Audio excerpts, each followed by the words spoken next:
الشیطان الرجیم بسم اللہ الرحمن الرحیم فمن یعمل مثقال ذرۃ خیرا یرہ ومن یعمل مثقال ذرۃ شرا یرہ۔ سورۃ الزلزال مدینہ منورہ کے اندر نازل ہونے والی اس مبارک سورت کی آیت نمبر 7 اور آیت نمبر 8 کا گزشتہ جمعے سے لے کر ابھی تک معنی، مفہوم، اس کے متعلق تفصیلات آپ حضرات کے سامنے بیان ہو رہی ہیں، اور کتابوں کے اندر ہم نے اپنے بڑوں کے حالات کے اندر پڑھا تو ان کا متفقہ اور اجماعی فیصلہ ان دو آیات کے متعلق یہ ہے کہ اتنی تفصیل طلب ہیں کہ مہینوں پر محیط اگر انسان اس کے متعلق بیان کرے تو بھی کم ہے۔ حدیث پاک کے اندر آتا ہے کہ ہر مسلمان مرد اور عورت کے لیے اتنا علم حاصل کرنا ضروری ہے کہ اپنے 24 گھنٹے کی زندگی کے اندر پیش آنے والے جائز، ناجائز، حلال، حرام ہر قسم کے امور کا اسے علم ہو۔ اگر اتنا دین ہمارے پاس ہو تو پھر تو یہ تفصیلات کارآمد ہیں، بلکہ تفصیلات سے بڑھ کر بہت سارے اہداف کو ہم حاصل کر سکتے ہیں، اور اللہ نہ کرے اگر ایسا معاملہ نہیں ہے تو پھر یہ آیت کریمہ یا اس کے اندر بیان کردہ تفصیلات جہاں پر ہم پہلے وقت میں کھڑے تھے آخری وقت تک وہیں پر کھڑے رہیں گے۔ اللہ تعالیٰ کا فرمان ہے کہ جو نیکی کرے گا رتی برابر بھی کل قیامت والے دن اللہ تعالیٰ کے پاس موجودہ اس کے نام اعمال کے اندر اس نیکی کو بھی انسان دیکھ لے گا، اور جو کوئی برائی کرے گا اللہ تعالیٰ کے پاس موجودہ اس کے نام اعمال کے اندر وہ برائی والا عنصر بھی اس کو نظر آئے گا۔ گزشتہ کل آپ حضرات کے سامنے اسی عنوان پر یہ بات رکھی گئی کہ بہت سارے کام ایسے ہیں کہ جن کاموں کے اندر نہ تو کوئی محنت خرچ ہوتی ہے اور نہ ہی انسان کو اضافی وقت لگانا پڑتا ہے، اور نہ ہی انسان کو مالی اعتبار سے قربانی دینا پڑتی ہے، بلکہ اگر تھوڑی سی انسان اپنی سوچ کو چینج کر لے تو نتیجتاً جو عادتاً جو کام کیے جاتے ہیں اللہ تعالیٰ انہی کاموں کو عبادت کے اندر شامل فرما دیتے ہیں۔ آج کچھ اس عنوان پر بات کر لیتے ہیں انشاءاللہ کہ شریعت مطہرہ کا ہمیں مطالعہ بتلاتا ہے کہ جب اللہ نے کہا کہ نیکیاں بھی وہاں پائی جائیں گی، اور پیغمبر نے فرمایا کہ کسی بھی نیکی کو حقیر مت جانو، تو دین اسلام کا مطالعہ ہمیں بتلاتا ہے کہ شریعت نے بہت سارے نیک کام آسان نیکیوں کی صورت میں بیان کیے ہیں۔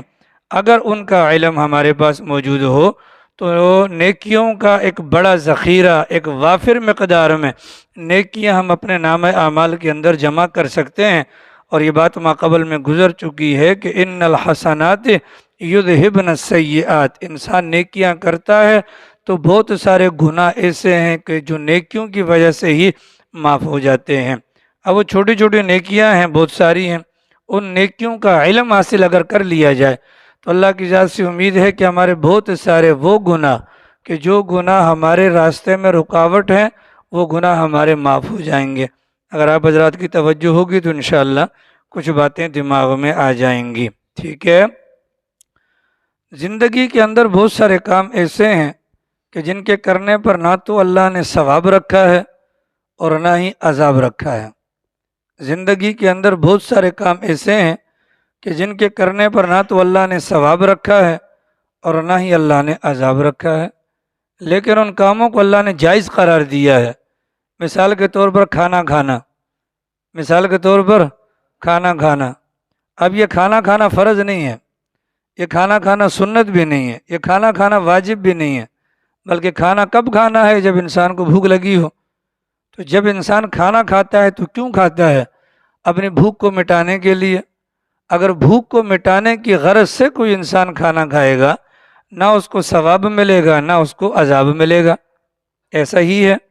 لیکن شریعت مطہرہ کا مطالعہ اگر کیا جائے تو شریعت بتلاتی ہے کہ انسان اگر کھانا کھاتے ہوئے یہ نیت کر لے کہ اس کھانے کے ذریعے سے جو قوت اور طاقت مجھے حاصل ہوگی اس قوت اور طاقت کو میں اللہ کے دین کے لیے خرچ کروں گا، تو یہ کھانا کھانا بھی عبادت کے اندر شمار ہو جائے گا، اور اس کھانا کھانے کی وجہ سے اس انسان کے نام اعمال کے اندر نیکیوں کا اضافہ ہو جائے گا، اور جہاں تک بھوک کی بات ہے تو وہ مفت کے اندر مٹ جائے گی۔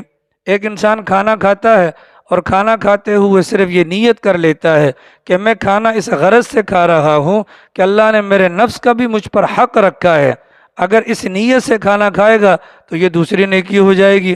اگر کوئی انسان اگر کھانا کھاتا ہے اور کھانا کھاتے ہوئے یہ نیت کرتا ہے کہ میں نے پیغمبر کے حالات میں پڑھا ہے کہ پیغمبر علیہ الصلاۃ والسلام کھانا کھایا کرتے تھے، ٹھیک ہے، اس نیت سے میں کھانا کھا رہا ہوں، وہی ایک پلیٹ ہے، اور تیسری نیت کی بنیاد پر تیسری نیکی اس بندے کے نام اعمال کے اندر شامل ہو جائے گی۔ یہ چیزیں انسان کے من کے اندر تب پیدا ہوتی ہیں جب انسان دینیات کا مطالعہ کرتا ہے، تب انسان کے دماغ میں یہ چیزیں خود بخود آتی ہیں، خود بخود آتی ہیں۔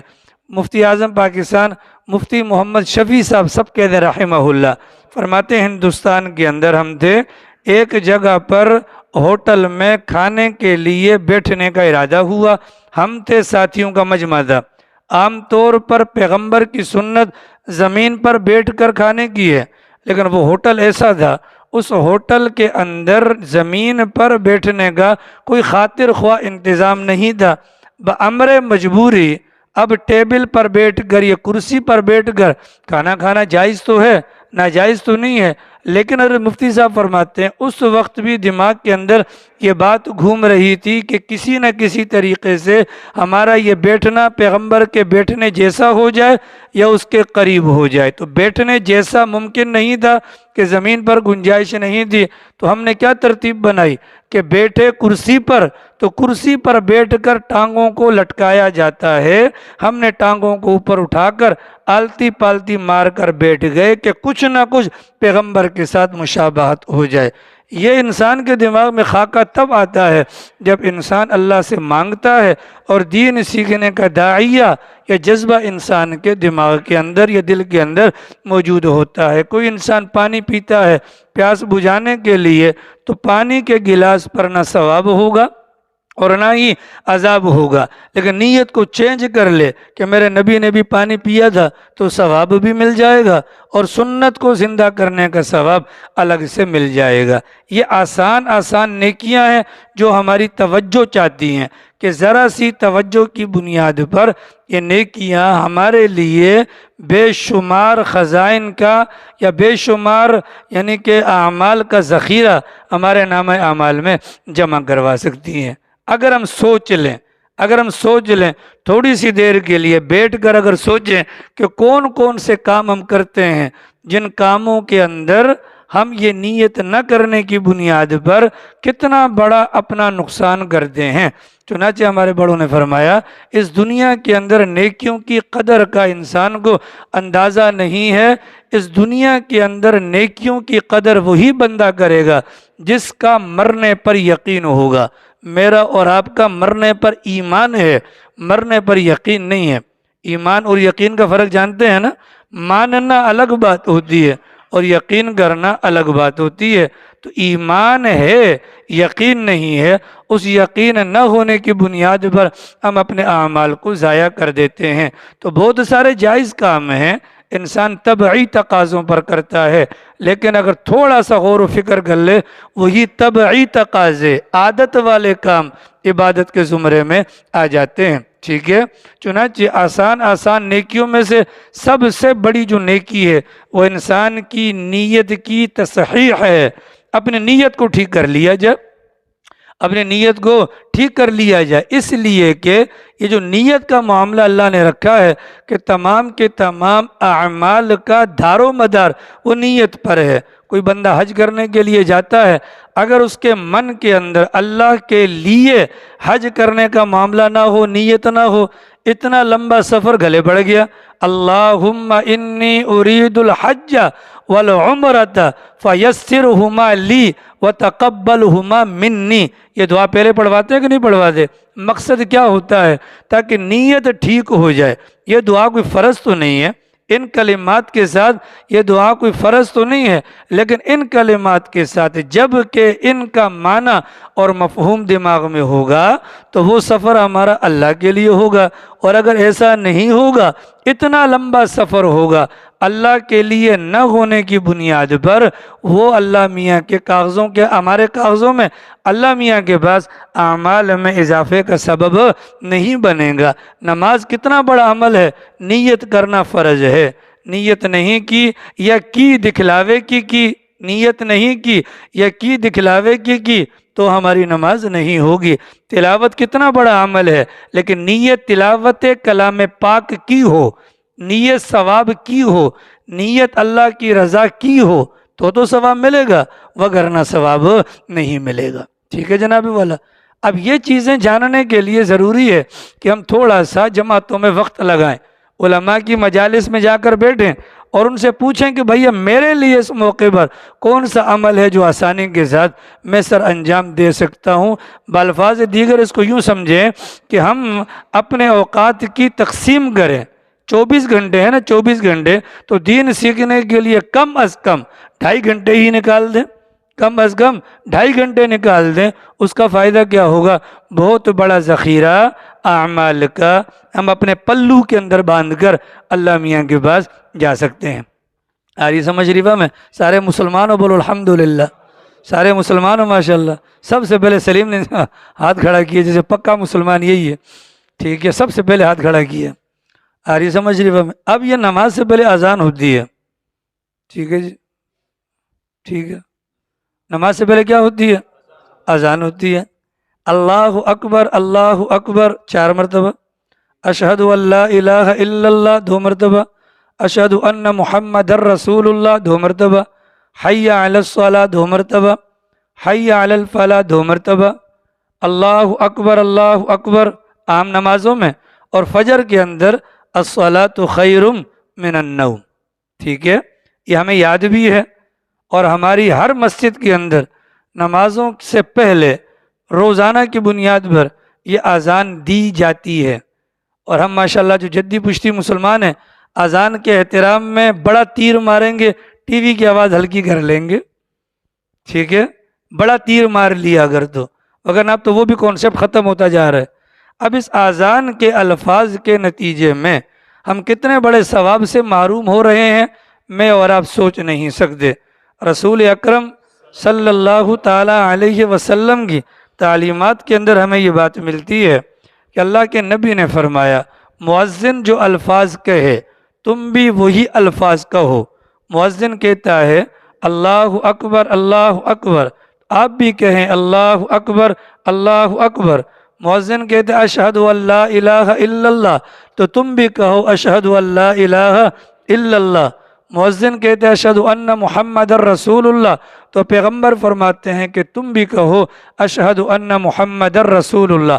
انگوٹھے چومنے کا پیغمبر نے نہیں کہا، کیا کہا؟ کہو اشہد ان محمد الرسول اللہ۔ مؤذن کہتا ہے حی علی الصلاۃ، تو تم کیا کہو؟ لا حول ولا قوت الا باللہ۔ مؤذن کہتا ہے حی علی الفلاح، تو تم کیا کہو؟ لا حول ولا قوت الا باللہ۔ فجر کی نماز ہے، مؤذن کہتا ہے الصلاۃ خیر من النوم، تم جواب میں کیا کہو؟ صدقت و بررت۔ مؤذن کہتا ہے اللہ اکبر، تو تم بھی کہو اللہ اکبر۔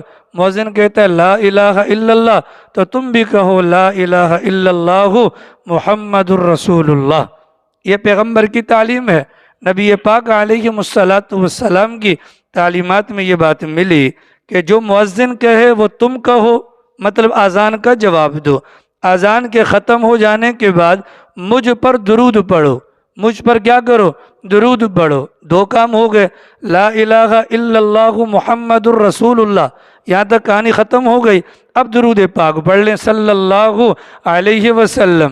پیغمبر نے فرمایا اس کے بعد اذان کے بعد کی دعا پڑھ لو جس میں میرے لیے وسیلے کی دعا کرو۔ پیغمبر نے فرمایا اذان میں مؤذن کے کلمات کا جواب، پھر مجھ پر دعا اور مجھ پر درود اور میرے لیے وسیلے کی دعا، اور پھر پیغمبر نے وہ دعا کے کلمات سکھلائے، اللہم رب هذه الدعوة التامة والصلاة القائمة آت محمدا الوسيلة والفضيلة وابعثه مقاما محمودا الذي وعدته انك لا تخلف الميعاد۔ اللہم رب ہذہ الدعوہ، یہ والی دعوت اذان، اللہم رب هذه الدعوة التامة والصلاة القائمة آت محمد الوسیلہ، پیغمبر نے فرمایا میرے لیے وسیلے کی دعا کرو، میرے لیے وسیلے کی دعا کرو۔ تو جس نے مؤذن کے کلمات کا جواب اس انداز سے دے دیا، اس کے بعد پیغمبر پر درود پاک پڑھ لیا، اس کے بعد ان کلمات کے ذریعے سے پیغمبر کے لیے وسیلے کی دعا مانگ لی، تو رسول اکرم صلی اللہ علیہ وسلم نے فرمایا اس بندے کے لیے میری شفاعت واجب ہو گئی۔ آری سمجھ رہی ہے؟ کوئی مشکل ہے؟ بولیے کوئی مشکل ہے؟ اب سوال یہ ہے کہ ہم اتنی بڑی فضیلت سے غافل کیوں؟ فضیلت کا احساس دماغ میں نہیں، نمبر ایک۔ نمبر دو، شیطان دماغ میں ڈالتا ہے یار اتنی اذانیں ہو رہی ہیں، کس کس مسجد کی اذان پر کلمات کہے جائیں؟ تو اللہ ہمارے بڑوں کی قبروں پر رحمت فرمائے، امت کے لیے آسانی کے پیش نظر فرمایا کہ صرف ایک اذان، جو پہلی اذان آپ کے کان میں پڑ رہی ہے اور اس کی آواز صاف سنائی دی جا رہی ہے، اس مؤذن کے کلمات کا جواب دے کر پیغمبر کی بیان کردہ فضیلت کو ہم حاصل کر سکتے ہیں۔ ٹھیک ہے؟ کوئی مشکل ہے؟ بولیے کوئی مشکل ہے؟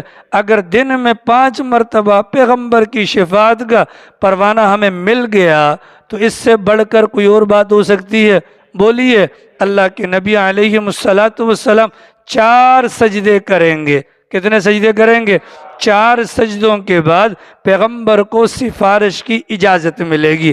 من ذا الذی یشفع عندہ الا باذنہ، کوئی ایسا نہیں ہے، یا کون ہے وہ جو اللہ میاں کی یہاں سفارش کر سکے مگر اللہ کی اجازت کے بغیر؟ اللہ کی اجازت ہوگی پیارے پیغمبر کو اگر زندگی کے 60 سالوں کے اندر روزانہ کی بنیاد پر صرف یہی عمل کر لیا جائے تو کنفرم پیغمبر کی شفاعت ہمارے حق میں قبول ہوگی کہ نہیں؟ تو جب پیغمبر سجدے سے اٹھیں گے اور اللہ میاں کی طرف سے پروانہ ہوگا، اے محمد آپ سفارش کیجئے جس کی کرنا چاہیں، تو سب سے پہلے پیغمبر سفارش ان کی کریں گے کہ جن کے متعلق پیغمبر نے پروانہ جاری کر دیا ہوگا کہ جو یہ کام کرے گا میری سفارش اس پر واجب ہوگی۔ یہ سمجھ رہی میں کوئی مشکل بات تو نہیں ہے؟ حضرت سعد بن ابی وقاص سب کے دو رضی اللہ تعالی عنہ بیان فرماتے ہیں کہ سرکار دو عالم صلی اللہ علیہ وسلم نے فرمایا کہ جو بندہ اذان کے بعد، ایک تو یہ دعا ہے اس پر تو سفارش آ گئی، ٹھیک ہے، اللہ کے نبی کا فرمان نقل کیا کہ جو بندہ اذان کے بعد صرف 1 مرتبہ پڑھ لے اشہد اللہ الہ الا اللہ واشہد ان محمدا عبدہ ورسولہ رضیت باللہ ربا وبمحمد الرسول وبالاسلام دینا، اشہد ان لا الہ الا اللہ واشہد ان محمدا عبدہ ورسولہ رضیت باللہ ربا وبمحمد الرسول وبالاسلام دینا۔ حضرت سعد بن ابی وقاص بیان فرماتے ہیں کہ سرکار نے فرمایا ان کلمات کے کہنے پر کہنے والے کی تمام کے تمام گناہوں کی مغفرت کر دی جاتی ہے۔ ادھر سفارش ہو گئی، ساتھ میں گناہ معاف ہو گئے، تو پھر کہاں جہنم میں جائیں گے؟ فرید خان برکی پھر کہاں جائیں گے؟ پھر کہاں جائیں گے؟ جنت میں جائیں گے۔ تو یہ آسان نیکیاں ہیں جن کو کرنے کی بنیاد پر ہم بہت جلد اللہ میاں کا قرب پا سکتے ہیں، لیکن بات وہی ہے کہ بلی کے گلے میں گھنٹی باندھے گا کون؟ بلی کے گلے میں گھنٹی باندھے گا کون؟ میں اور آپ اگر اہمیت کا اندازہ لگا کر فضائل کے استحضار کے ساتھ اگر یہ کام کریں تو بہت کم وقت کے اندر بہت بڑا اجر و ثواب ہم کما سکتے ہیں۔ یہ سمجھ شریفہ میں بولیے اس بات پر ایمان ہے کہ نہیں؟ تمام اعمال کا دار و مدار کس پر ہے؟ نیت پر ہے۔ کیا مطلب ہوا؟ مطلب یہ ہوا بقول امام غزالی رحمہ اللہ کے اللہ نے انسانوں کو دنیا کے اندر جتنے بھی جائز کام بتلائے ہیں ان جائز کاموں کے اندر نیت کی چینجنگ کی بنیاد پر وہ جائز کام عبادت کے اندر شامل ہو جاتا ہے۔ چنانچہ حضرت والا فرماتے ہیں مثال کے طور پر ایک بندہ تجارت کرتا ہے، مزدوری کرتا ہے، دکان والا، اسٹیٹ والا، مٹی والا، میڈیکل والا، یہ سارے لوگ کون ہیں؟ یہ تجارت پیشہ ہیں۔ اگر بغیر نیت کے اگر جا کر یہ کاروبار کریں گے نہ اجر ملے گا نہ پکڑ ملے گی، کچھ بھی نہیں ہوگا۔ لیکن اگر میڈیکل والا میڈیکل کی دکان کھولنے سے پہلے یہ نیت کر لے کیا کہ یہ جو دوائیاں بیچنا ہے، ان دوائیوں کے بیچنے میں جو میری نیت ہے وہ مخلوق خدا کو فائدہ پہنچانا ہے، اس نیت کی بنیاد پر صبح 9 بجے سے لے کر رات 12 بجے تک کا وقت وہ مکمل عبادت کے اندر شمار ہو جائے گا۔ ایک درزی ہے، وہ درزی پیچھے 2 بیٹے ہیں، وہ درزی دکان کھولنے سے پہلے نیت کر لیتا ہے خدایا میرے لیے جو روزی کا تو نے سامان رکھا اس کے اندر مختلف چیزیں میرے سامنے دی، میں ڈمپر بھی چلا سکتا تھا، میں اسٹیٹ کی دکان بھی کھول سکتا تھا، لیکن خدایا میں نے کپڑے کا پیشہ اس بنیاد پر اختیار کیا کہ ستر ڈھانکنا ہر مسلمان کے لیے فرض ہے، اس نیت سے میں کاروبار کر رہا ہوں تاکہ اس پیشے کے ساتھ رہ کر لوگوں کے اس فریضے کی ادائیگی کے اندر میرا حصہ شامل ہو جائے، تو کپڑے کاٹنا بھی ثواب ہوگا، دکان کھولنا بند کرنا بھی ثواب ہوگا۔ ماشاءاللہ موٹر سائیکل والا نیت کر لے، کیا موٹر سائیکل والا نیت کر لے کہ چلو میں اچھی چیزیں لگا کر بناؤں گا، مقصد کیا ہے؟ تاکہ بیچارے کو راستے میں نماز کے لیے جاتے ہوئے پریشانی کا سامنا نہ ہو۔ تو بقول امام غزالی رحمہ اللہ فرماتے ہیں کہ دیکھو ایک میاں اور بیوی آپس میں لذت حاصل کرتے ہیں، اگر نیت یہ ہو کہ ایک دوسرے کا حق ہم ادا کر رہے ہیں اس پر بھی اللہ تعالیٰ عبادت کا ثواب دیں گے۔ آ رہی سمجھ میں؟ تو نیتوں کو چینج کرنے کے لیے محنت کرنی پڑے گی۔ اس ابو جی کو پہلے بند کرنا پڑے گا۔ یہ ابو جی جو ہے نا یہ ہمیں کعبۃ اللہ کے اندر بھی سیلفی پر مجبور کرتے ہیں، ٹھیک ہے، سیلفی پر۔ ابھی حالیہ کچھ دنوں پہلے جب یہ پہلا جو بلدیات کا کینسل ہوا تھا، یہاں سے شہزادے گئے ہوئے تھے، ٹھیک ہے، وہاں پر کعبۃ اللہ کے آگے کھڑے ہو کر اپنے امیدوار کی تصویر مطلب اس کے نام کو آگے کر کے اس کی سیلفی لے کر بھجوائی کہ دیکھو حرم پاک میں بھی تمہارے لیے دعائیں کر رہے ہیں۔ ہماری سمجھ شریفہ میں تو اس مصیبت کی وجہ سے ہماری نیت پر ہمیں محنت کرنے کا وقت ہی نہیں ملتا۔ پھر سرکار دو عالم صلی اللہ تعالی علیہ وسلم کے روزے کے سامنے کھڑے ہو کر تصویریں بنائی جاتی ہیں کہ نہیں؟ اس امت کا موجودہ زمانے کا یہ فتنہ ہے۔ اگر گزشتہ زمانوں کے بزرگوں کے حالات کے بارے میں ہم پڑھتے ہیں کہ رات کو تہجد پڑھتے تھے، تلاوت کلام پاک کرتے تھے، وہ کوئی اللہ والے کا انتقال ہوا، اکلوتی بیٹی رونے لگی، کہا رونے کی وجہ کہ ابا حضور آپ کے علاوہ کوئی سہارا نہیں، تو والد صاحب نے اشارہ کیا گھر کے کونے کی طرف کہ بیٹا گھبرانے کی ضرورت نہیں، جب کبھی بھی تمہیں میری کمی محسوس ہو اس دیوار کے پاس جا کر دعا مانگ لینا، تمہاری ہر حاجت اللہ پورا کرے گا۔ تو بیٹے نے پوچھا کہ ابا اس دیوار کے پاس کیا کمال ہے؟ کہا اس دیوار کے پاس بیٹھ کر میں نے 40,000 قرآن کریم ختم کیے۔ ٹھیک ہے جناب والا، ٹھیک ہے، کیوں انہوں نے 40,000 قرآن کیسے پڑھ لیے؟ اس لیے کہ ان کے پاس موبائل فون نہیں تھا، ہمارے پاس یہ موبائل فون ہے، یہ ہمیں کسی کام کا نہیں چھوڑ رہا۔ اب اس کے لیے آسان سی ترتیب ہے، ہر چیز کا ایک ٹائم بنا لیا جائے، اس کو بھی ٹائم دیں، ضرورت ہے ٹائم دیں، لیکن جو ٹائم دیں اس ٹائم پر پورا بھی اتریں۔ شیخ الاسلام مفتی محمد تقی عثمانی صاحب وہ پوری دنیا کا سب سے بڑا عالم دین ہے، ٹھیک ہے، لیکن کلاس کے اندر آتے تھے، فون اولا لاتے نہیں تھے، کبھی غلطی سے آ گیا بچ گیا اٹھاتے نہیں تھے، کوئی اہم کال ہوتی اٹھا لیتے، ٹائم نوٹ کرتے، میں نے بات کرنا کب شروع کی تھی، ٹھیک ہے، وہاں سے شروع کیا، بات کرنا کب ختم کی ہے یہ ٹائم نوٹ ہوتا، پھر دارالعلوم کراچی کو باقاعدہ پرچی جاتی، اتنا وقت میں نے ذاتی کام کے لیے خرچ کیا، اتنے وقت کی میری تنخواہ کاٹ لی جائے۔ ناجائز تو نہیں ہے، کوئی حرام نہیں ہے، لیکن کیا ہے، تھوڑا سا اپنی سوچ کو بدلنے کی ضرورت ہے۔ اگر ہم سوچ کو بدل لیں گے تو نتیجہ کیا ہوگا؟ سونے پر سہاگا ہوگا۔ آسان نیکیوں میں سے ایک اور نیکی ہے جنازہ، ٹھیک ہے؟ آپ نے آج تک سنا ہوگا کہ جو بندہ جنازے کے اندر شریک ہوتا ہے اس کو 1 قیراط ثواب ملتا ہے، اور جو تدفین کے عمل کے اندر شریک ہوتا ہے اس کو 2 قیراط ثواب ملتا ہے۔ 1 قیراط احد پہاڑ جتنا، وہ بھی آخرت کا، اور 2 قیراط اس کو ڈبل کر لیا جائے، اس میں تو انکار کی بات نہیں ہے۔ ہم میں سے کون ایسا ہوگا جو جنازے میں نہیں جاتا ہوگا؟ ایسا کوئی ہے؟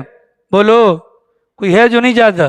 ہر ایک بندہ جاتا ہے، لیکن اگر نیت یہ کر لیں کہ میرا جانے کا مقصد خون کا رشتہ نہیں ہے، دوستی یاری نہیں ہے، محلے داری نہیں ہے، بلکہ جانے کا مقصد ایک مومن کا دوسرے مومن پر جو اللہ نے حق رکھا ہے اس حق کی ادائیگی ہے۔ نمبر 1، یہ میرا خونی رشتہ دار ہے، مجھے اللہ نے صلہ رحمی کا حکم دیا۔ 2، میرے پیغمبر جایا کرتے تھے۔ 3، جتنی نیتیں کریں گے اتنا زیادہ ثواب ہوگا، ٹھیک ہے؟ اللہ کے نبی کی ایک حدیث میں ہے کہ میت کے جس گھر میں میت ہو گئی ابھی تک جنازہ اٹھا نہیں عمران خان، یہ روایت آپ نے نہیں سنی ہوگی، توجہ سے سن لیں، ٹھیک ہے؟ یہ روایت آپ لوگوں نے نہیں سنی ہوگی، توجہ سے سن لیں۔ اللہ کے نبی کا فرمان ہے کہ جب تک میت گھر پر ہے، اٹھایا نہیں جنازہ، کوئی بندہ چلا جائے اس کو 1 قیراط کا ثواب ملے گا۔ نمبر 1، میت کو اٹھا کر لے جایا جائے، اس کے ساتھ چلے، 2 قیراط کا ثواب ملے گا۔ جا کر نماز جنازہ میں شامل ہو جائے پھر بھی 1 قیراط کا ثواب ملے گا، اور تدفین کے اندر بھی ہو جائے تو پھر 1 قیراط کا ملے گا۔ گویا کہ پیغمبر کے فرمان کے مطابق میت کے گھر پر جانا 1، جنازے کے ساتھ چلنا 2، نماز جنازہ میں شریک ہونا 3، اور تدفین میں جانا 4۔ آج تک ہم نے یہ سنا ہوگا کہ 2 قیراط، اس 2 قیراط کو بھی ہم ضائع کرتے ہیں۔ در حقیقت 2 قیراط نہیں بلکہ 4 قیراط ثواب ملے گا، لیکن یہ تب ملے گا جب نیت کیا ہوگی؟ بولیے، جب نیت کیا ہوگی؟ ہاں، چپاتی کھانا سنت ہے، انکار کی بات نہیں، چپاتی کھانا سنت ہے، انکار کی بات نہیں، لیکن میرے سامنے چپاتی آ گئی، اس نیت سے میں نے چپاتی کو اٹھا کر رکھ دیا کہ میرے پیغمبر نے زندگی بھر کبھی چپاتی نہیں کھائی، اس اٹھانے پر بھی ہمیں ثواب مل جائے گا۔ ہر گھر کے اندر لوکی پکتی ہے کہ نہیں پکتی؟ بولو، پکتی ہے کہ نہیں پکتی؟ کسی ایک موقع پر پیغمبر کی سنت کو زندہ کرنے کے لیے وہ لوکی کے ایک ٹکڑا اٹھا کر منہ میں ڈال لیا جائے کہ یہ میرے پیغمبر کی سنت ہے۔ اپنی جگہ پر فوائد ہوں گے، لیکن ساتھ میں سنت کا وہ کرنے کی وجہ سے، نیت کرنے کی وجہ سے ہمیں کتنا ثواب ہوگا۔ پلیٹ ہم میں سے ہر بندہ صاف کرتا ہوگا، پیغمبر کی بیان کردہ تعلیم کو اور فضیلت کو سامنے رکھ لیا جائے کہ جو بندہ پلیٹ صاف کرتا ہے پلیٹ اس کے لیے دعا کرتی ہے، ٹھیک ہے؟ اس فضیلت کو سامنے رکھیں تو پھر سالن ہمارا ضائع نہیں ہوگا، روٹی ہماری ضائع نہیں ہوگی۔ آسان نیکیوں میں سے ایک بڑی نیکی یہ ہے، تھوڑی سی توجہ کی ضرورت ہے۔ تھوڑی سی کیا کرنی ہے؟ توجہ کی ضرورت ہے۔ اگر توجہ ہوگی تو انشاءاللہ جب ہم اللہ میاں کے پاس جائیں گے اعمال کا ڈھیر لے کر جائیں گے، اعمال کا ڈھیر لے کر جائیں گے۔ اور اگر اسی طرح للو پنجو رہے ساری زندگی، کہیں پر نگاہیں کہیں پر نشانہ، ابا کو دیکھیں تو بھیا ہو دیوانہ۔ آپ نے کوئی بھینگا دیکھے؟ اس کی آنکھیں ٹیڑھی ہوتی ہیں، یہ والا نا، ٹھیک ہے، اس کو بھینگا بولتے ہیں۔ وہ دیکھتا کسی اور کو، دیوانہ کوئی اور ہوتا ہے۔ اس وقت میری اور آپ کی امت مسلمہ کے اندر پوزیشن یہی ہے، کیا ہم سارے بھینگے ہیں؟ ہم سارے کیا ہیں؟ بھینگے ہیں۔ گالیاں دیتے ہیں یہودیوں کو، گالیاں کس کو دے رہے ہیں؟ یہودیوں کو، جن پر خدا کی لعنت ہر نماز میں ہم کہتے ہیں، لیکن وہاں پر سود کا عمل نہیں ہوتا، 0 پوائنٹ پر ہے سود اسرائیل کے اندر۔ ہم مسلمان ہیں ماشاءاللہ، یہودی کہتے ہیں ہم خدا سے نہیں لڑتے، ہم کہتے ہیں ہم لڑیں گے، ٹھیک ہے؟ ہم دین اسلام کے اندر ہیں، لیکن ایسا ہی جیسا کہ بھینگا ہوتا ہے۔ وہ بھینگا نہ ادھر کا ہوتا ہے نہ ادھر کا، ہر بندے کو خوش کر رہا ہوتا ہے۔ ہم سے امریکہ بھی خوش ہے، ہم سے انڈیا بھی خوش ہے، کوئی فلم ہم نہیں چھوڑتے لال خان، کوئی فلم ہم نہیں چھوڑتے، کوئی فلم ہم نہیں چھوڑتے، انڈیا کی، بالی ووڈ، لولی ووڈ، پتہ نہیں ہولی ووڈ، ساری دیکھتے ہیں۔ ہاں، ٹھیک ہے، نہ خدا کو ناراض کریں گے نہ دنیا والوں کو، تو بھینگے کی کوئی عزت نہیں ہوتی۔ یا موجودہ زمانے کے اندر آپ نے دیکھا ہوگا کہ بہت سارے نوجوان ہیں جو عورتوں سے متاثر ہیں، دل دل میں دعا کرتے ہیں خدایا غلطی ہو گئی، تو مجھے لڑکی بنا دیتا۔ ٹھیک ہے، اب وہ تو نہیں ہو سکتا، کپڑے تنگ پہنتے ہیں بالکل فٹنگ والے کپڑے، کیا کہتے ہیں، بالکل فٹنگ والے، تنگ بالکل ان کی قمیض۔ ابھی ایک شادی میں جانا ہے، اگر یقین نہ ہے میرے ساتھ چلے نا، آپ کو میں دکھاتا ہوں۔ ٹھیک ہے، وہ مرد نہیں لگتے ہیں، وہ کیا لگتے ہیں، خسرے لگتے ہیں۔ وہ کیا لگتے ہیں، خسرے لگتے ہیں۔ تو پیغمبر نے لعنت فرمائی ہے، پیغمبر نے لعنت فرمائی اس مرد پر جو عورتوں کی مشابہت اختیار کرے، اس عورت پر جو مردوں کی مشابہت اختیار کرے۔ ہری سمجھ رہی ہے، لیکن ہم یہ کام کرتے ہیں، یہ کام ہم کرتے ہیں، اور یہ ہمارے معاشرے کے اندر برا نہیں منائیے گا، یہ کام ہم کرتے ہیں۔ وہ پیچھے ان سے پوچھیں جا کر، ڈیزائن دکھاتے ہیں لوگ، تو جو جس کی مشابہت اختیار کرے گا اس کے ساتھ وہ اٹھایا جائے گا۔ اللہ نہ کرے ہم یہاں سے مرد ہو کر مریں اور کل قیامت والے دن زنانہ روم کے اندر ہمارا حشر ہو تو پھر کیا بنے گا؟ ٹھیک ہے جناب والا، یہ آسان آسان کام ہے کہ جن کاموں کے کرنے کی بنیاد پر ہمارا مقام اور ہمارا مرتبہ اللہ میاں کے یہاں بڑھ سکتا ہے۔ تو ہمیں صرف اور صرف تھوڑا سا چند دن کے لیے بتکلف اپنے آپ کو بزرگ بنانے کی ضرورت ہے۔ کسی مجلس میں بیٹھے ہیں، غیبت ہو رہی ہے، کھڑے ہو کر کہتے ہیں بھیا غیبت بند کر یار، اگلا بھلے آپ کو کچھ بھی کہے آپ کر لیں، پہلے عادت بنائیں گے اس کے بعد عبادت بنے گی۔ کھانے پر بیٹھے ہیں، زور سے کہیں بسم اللہ، ٹھیک ہے، زور سے کہیں، سب کو کہیں، اگلے کو کہیں کہ بھیا ذرا نیت کر لو کھانا کیوں کھا رہے ہیں، کپڑے پہننے نیت کر لیں کپڑے کیوں پہن رہے ہیں۔ یہ ساری نیتوں کو چند دن کے بعد اس امت کے آخری حصے پر تو ویسے بھی اللہ کی کرم نوازی ہے، تو اگر یہ کام ہم کریں گے تو اللہ کی ذات سے امید ہے فَمَن يَعْمَلْ مِثْقَالَ ذَرَّةٍ خَيْرًا يَرَهُ کے اندر ہمارا شمار ہو جائے گا، اور اگر نہیں کریں گے تو شَرًّا يَرَهُ کے اندر ہمارا کیا ہو جائے گا، شمار ہو جائے گا۔ ایک کام تو ہم کر سکتے ہیں، وہ کیا، کسی داڑھی منڈے کو دیکھیں اِنَّا لِلَّهِ پڑھ لیا کریں، کسی داڑھی کترے کو دیکھیں اِنَّا لِلَّهِ پڑھ لیا کریں، کسی کے پائنچے نیچے دیکھیں اِنَّا لِلَّهِ پڑھ لیا کریں، کسی کی اولاد کو نماز میں نہ آتے ہوئے دیکھیں اِنَّا لِلَّهِ پڑھ لیا کریں، کسی کو کسی بھی نافرمانی والے کام میں دیکھیں اِنَّا لِلَّهِ پڑھ لیا کریں۔ اس موقع پر اِنَّا لِلَّهِ پڑھنا اللہ میاں کی یہاں اس بات کی علامت سمجھی جائے گی، اِنَّا لِلَّهِ پڑھنے والا اس عمل سے راضی نہیں ہے، اس عمل سے راضی نہیں ہے، اور اگر جی ہم یہ کام بھی نہ کریں تو پھر تو حد ہوتی ہے بے حیائی کی بھی۔ آ رہی سمجھ میں؟ فَمَن يَعْمَلْ مِثْقَالَ ذَرَّةٍ خَيْرًا يَرَهُ، نیکیوں میں اضافے کی ایک صورت یہ بھی ہے، وَمَن يَعْمَلْ مِثْقَالَ ذَرَّةٍ شَرًّا يَرَهُ، جو نیکی کرے گا وہ بھی وہاں پر دکھے گی۔ اللہ پاک توفیق عمل نصیب فرمائے۔ کل جمعرات درس نہیں ہوگا، باقی انشاءاللہ پرسوں